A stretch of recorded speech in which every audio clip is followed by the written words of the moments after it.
following are excerpts from James Still's Pulitzer Prize-nominated The Heavens Are Hung in Black, which we at American Blues Theater used in the Lincoln Project.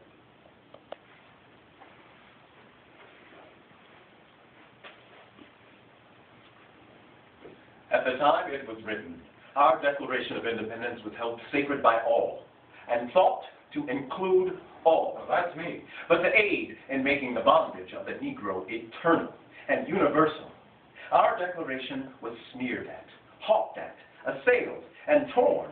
If its farmers could rise from their graves, they would not recognize it. I said that. That's from our debates in '58. All the powers of earth seem rapidly combining against the black man. Mammon is after him. Ambition follows. Philosophy follows. And the theology of the day is fast joining the cry. They have the black man in his prison house. They have searched his person and left no prying instrument with him. One after another they have closed the heavy iron doors upon him. And they have bolted him in with a lock of 100 keys, which can never be unlocked without the concurrence of every key. The key in the hand of 100 different men, scattered to 100 different and distant places. And they stand musing as to what invention can be created to make the impossibility of his escape even more complete than it is. So repeal the Declaration of Independence, Judge Douglas. Repeal all past history, but you cannot repeal human nature.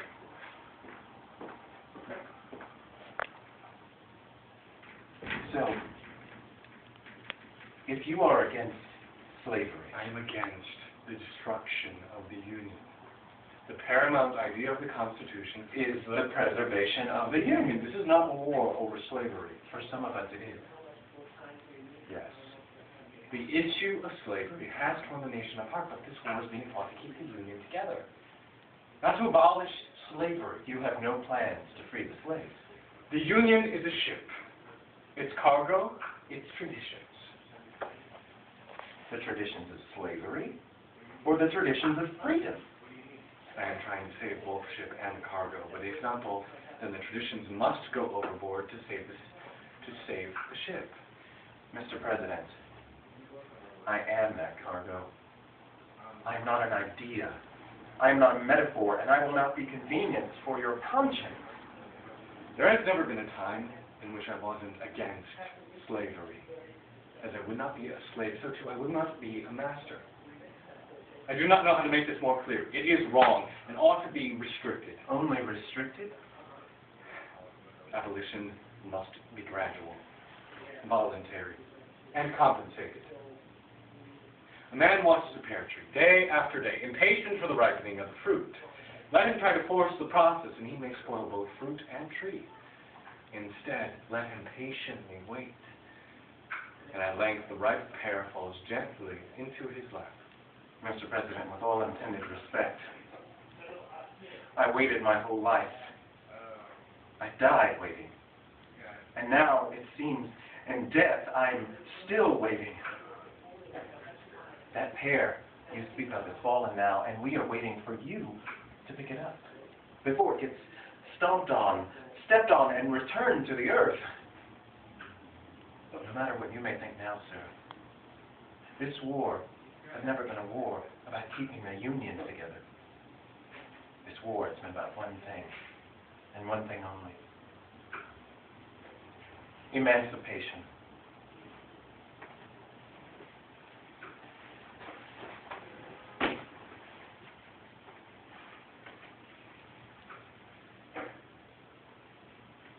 Laws change when men change.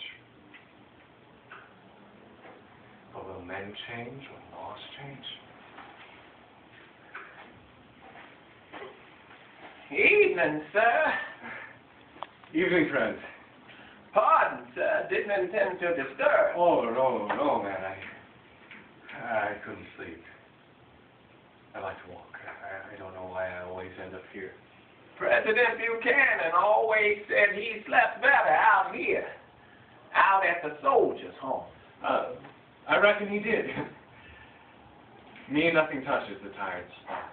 It's a good place, an honorable flame. Those graves are fresh, aren't they? They weren't here last week. No, sir. Those over there weren't here the week before. You're fighting the war. Boys dying. I stayed here out at this here bone orchard all night, every night, keeping the boys company. You've been here at the soldiers' home for a long while. Well, I have. Been here the longest. Well, you must have fought in the campaign of 1812? No, sir. I fought in the war of 76. General Washington's war. My war, too. That's right. That's right.